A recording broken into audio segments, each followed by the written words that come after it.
What is going on, guys? Panther here. We're bringing our BBL Week 1 battle against JB Westside and his Arkansas Razorwind. So, if you did not catch the draft analysis, be sure to check it out. It is in the playlist that we're going to link down in the description below. We have a really a fun team here this season, and really excited to be a part of BBL Season 3 here. So anyways, this week we are facing off against JB, who we actually hacked out in semifinals of last season. So JB's out for some revenge here. And fun fact, I actually prepped for his team before he actually made some transactions. He had like a Darkrai on the team and whatnot. And yeah, I got into battle and realized he had a Mega Houndoom. And I want to say something else too, maybe the Sylveon. I can't remember off the top of my head. I know he had the Lycanroc, I know he had the Hitmontop, and obviously the Groudon and Victory Bell before the match started, but I think the Sylveon may have been a last minute ad. Not 100% sure on that one, but I know the Mega Houndoom was nonetheless, and we really prepped pretty hard for Darkrai because Darkrai just really had a great matchup against my team. Anyways, we have Banded Marshadow, we have a bulky Colbur Mew with Nasty Plot and Vacuum Wave, which actually looks really good against his team. Defensive Skarmory setting spikes for us, in addition with the defensive Mudsdale to help check that Lycanroc Dust. Knew the Lycanroc was going to come just based on me having a Megazard X, so I have the Mudsdale there for that. Mudsdale has my rocks. I am a bulky SD Zard. In the sun, Flare Blitz is going to hurt. And then I have a Choice Scarf Protean Greninja. So game plan here is to get my hazards up.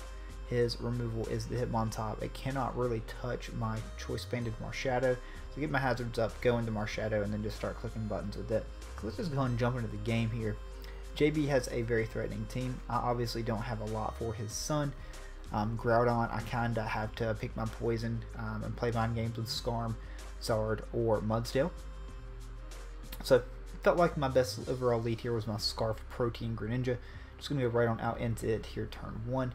And I believe I do just click U-turn here because I have no reason not to outspeed him even if he is Scarfed.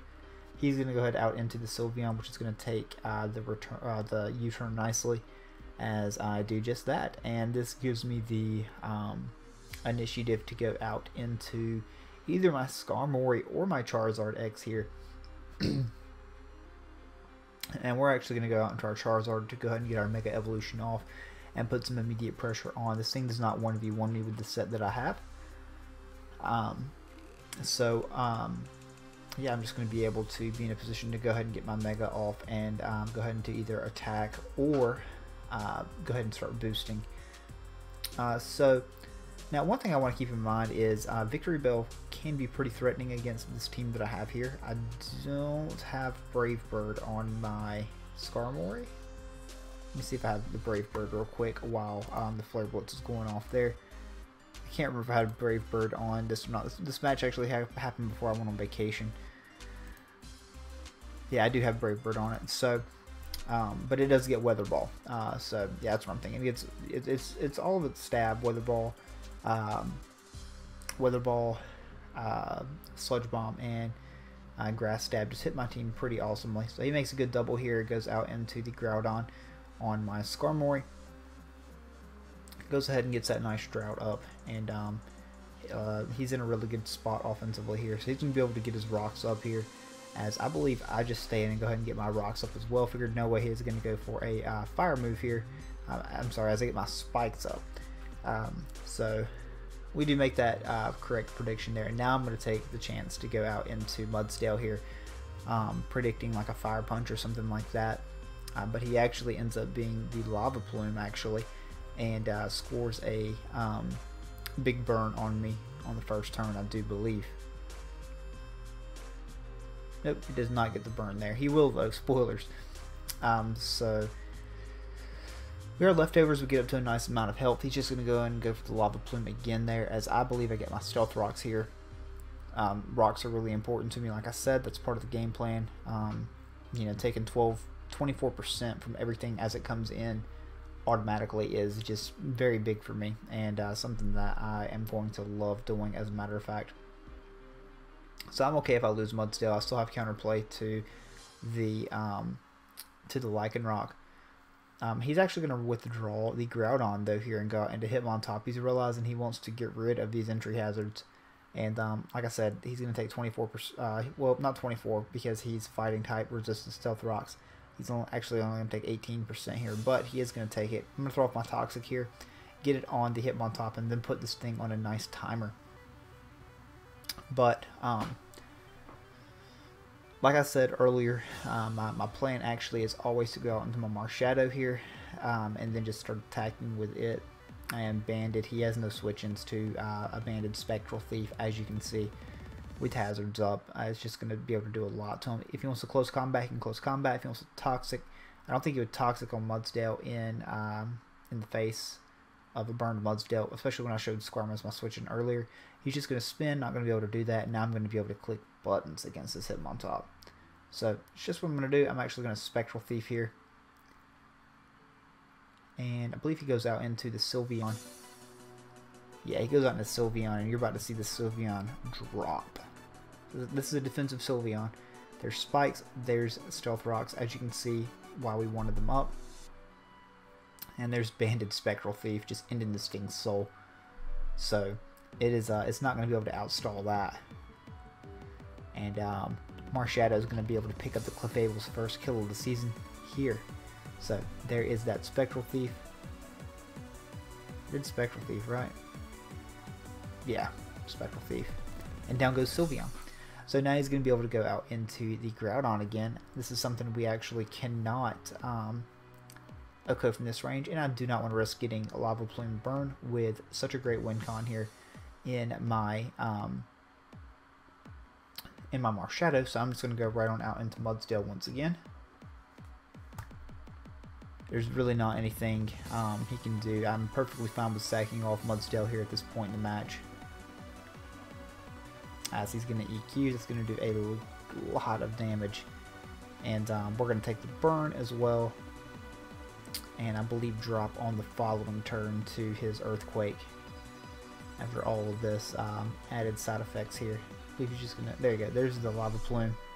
And then down goes my Mudsdale. So Mudsdale did his job. It got the rocks up. And it was able to pressure his team there, so we'll take that.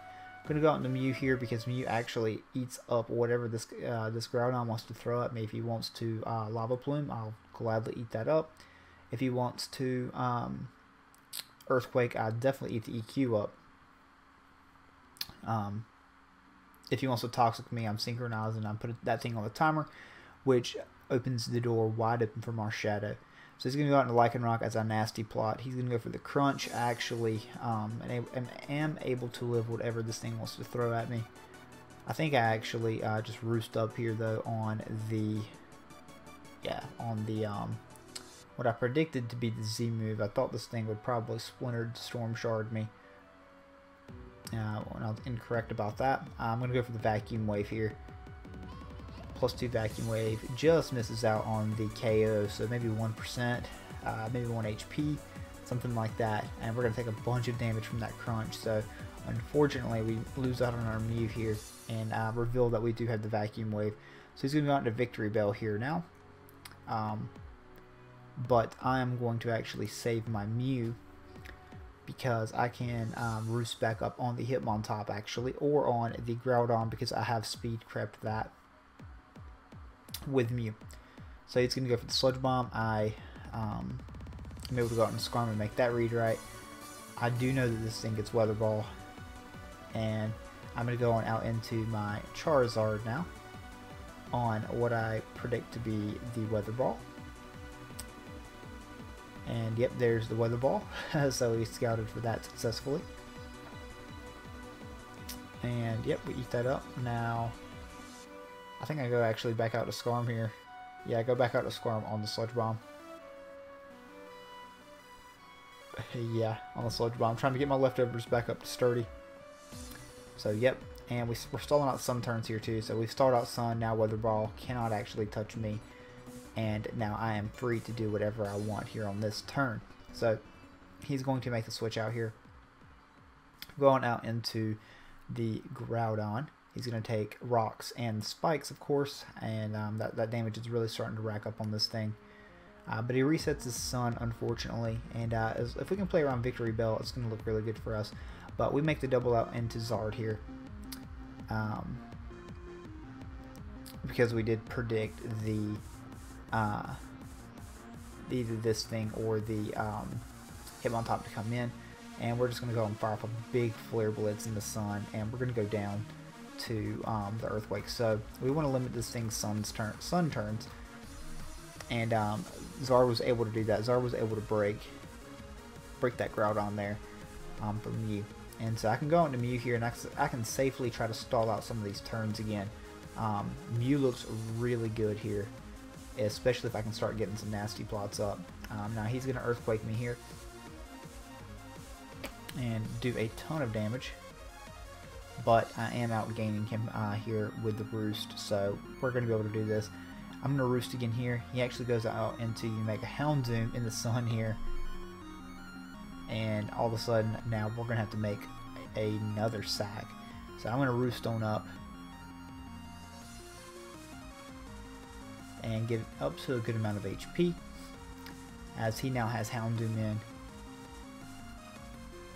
And he's going to Mega Evolve and be able to just go for the D-Pulse here, as I click Vacuum Wave just for some damage on this thing. I don't have a great switch into this thing, and yeah, so he's going to click Dark Pulse, and that's going to knock out my Mew, definitely in the sun. Down goes old Mew here. And we're down here in the game, but it still looks really good for us because we still have Mr. Marshadow here, along with Skarm and Scarf Greninja. So if we can play around this this Victory Bell, we should be okay. I'm actually going to click Drain Punch here, because I actually had kind of like a brain fart a little bit and thought he still had Darkrai on his team at this point in the battle. And I was trying to play around Darkrai, and I forgot Hitmontop was still alive. So I Drain Punched there because I did not want to lock myself into a Ghost type move. I obviously should have clicked Banded Shadow Sneak there. It would have been enough to kill the Houndoom and actually sweep this game here at this point. But we make kind of a mental error there, and we'll see if we pay the price for it. So he's going to go out into the Victory Bell and obviously click the Solar Beam. We can eat that thing up. And he's taking some Life Orb recoil here also.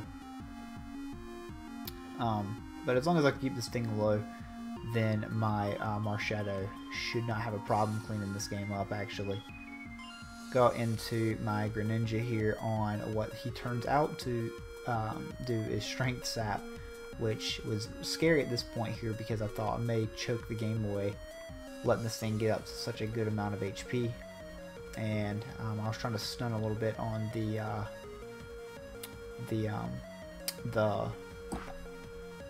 I know it was the last turn of Sun. I was trying to stun a little bit on that what I predicted to be Weather Ball, and get up to an amount of decent HP. So now I just want to click Ice Beam here and try to see if I can sweep this sweep the rest of this team that way. So we're gonna click the Ice Beam, gonna knock out Hitmontop, and I believe he goes back out into Groudon here to set his sun to get one last ditch effort off, but it actually dies to the hazards. So Mudsdale picking up a clean clutch kill here at the end of the game.